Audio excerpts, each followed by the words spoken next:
Sin duda, una lacra en nuestra sociedad, a la que desde finales del siglo XX y principios del siglo XXI las agendas políticas han prestado especial atención. Es precisamente el lugar donde se cometen los delitos frente a las personas al producirse en el seno del hogar, o en la clandestinidad, o en ausencia de testigos, o en ausencia de vestigios físicos de la comisión del delito, lo que dificulta la actividad probatoria para los ilícitos.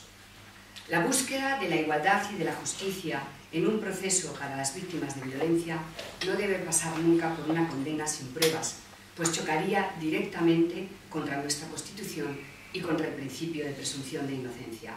Pero esto no obsta para que se pueda condenar a una persona contraponiendo su defensa y testimonio con el de la víctima. Los jueces, en tal caso, deberán hacer un esfuerzo mayor y llevar a cabo una valoración de la prueba sana, crítica y racional, como indica el artículo 741 de la Ley de Enjuiciamiento Criminal, y respetuosa siempre con los derechos de las víctimas. Esto es así porque toda sentencia condenatoria debe sustentarse en una prueba suficiente que acredite de manera clara e indubitable la realización del hecho ilícito y la vinculación del investigado en su comisión. El derecho de presunción de inocencia, constitucionalmente recogido, exige que las pruebas de cargo sean suficientes e idóneas. Al derecho penal acudimos como última ratio para acabar con la violencia cuando los filtros previos han fallado y con una finalidad eminentemente punitiva.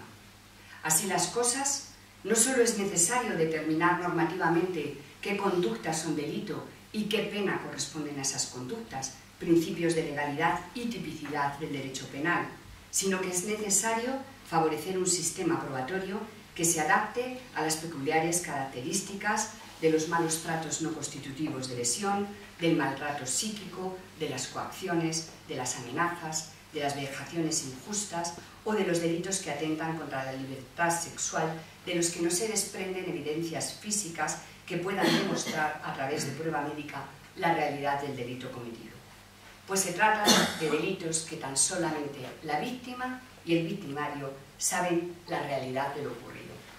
Así, en la modalidad que se comete en el ámbito afectivo o en el ámbito doméstico familiar, nos encontramos con una realidad que va a determinar dos enormes problemas en lo que a la prueba de los hechos enjuiciados se refiere. Por un lado, el escaso material probatorio con que normalmente se cuenta en este tipo de delitos, reducido en muchos supuestos a la declaración de la víctima como única prueba de cargo, al reducirse los hechos, como señala el Tribunal Supremo, en el ámbito de la clandestinidad del hogar, fuera de la vista de terceros y sin peligro alguno de injerencias externas, lo cual ya de por sí complica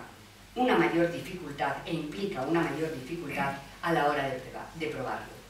Y por otro lado, por la posibilidad que tiene la víctima para acogerse a su derecho a no declarar, como le reconoce la ley en el artículo 416 de la Ley de Enjuiciamiento Criminal, que en términos generales permite a familiares y parientes del acusado la obligación de declarar contra ellos.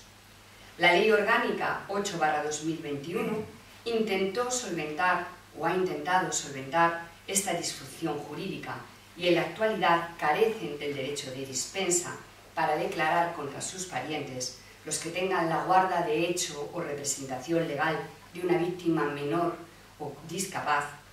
en delitos graves cuando esa víctima sea un menor o discapaz, cuando el declarante, por razón de su edad o su discapacidad, no pueda comprender el sentido de la dispensa, cuando el declarante víctima se haya constituido ya en un proceso como acusación particular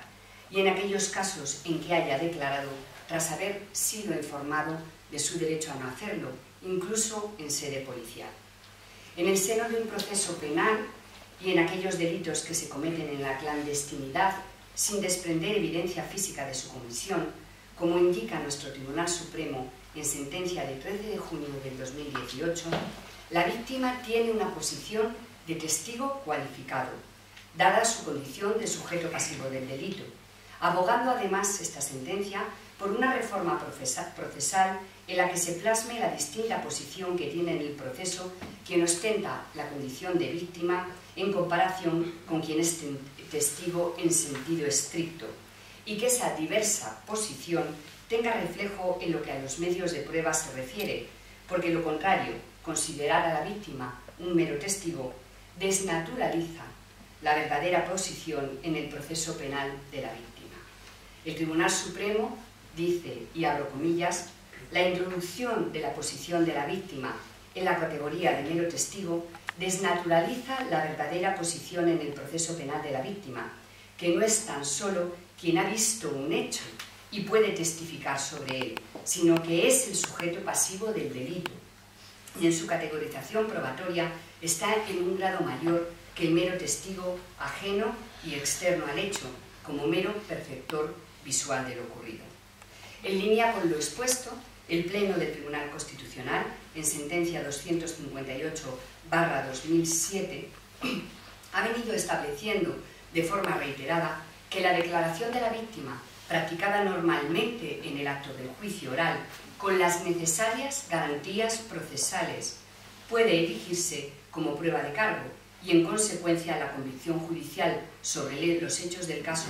puede basarse en ella, incluso cuando se trate del propio acusador. La exclusión del testigo, abro comillas, Tribunal Constitucional,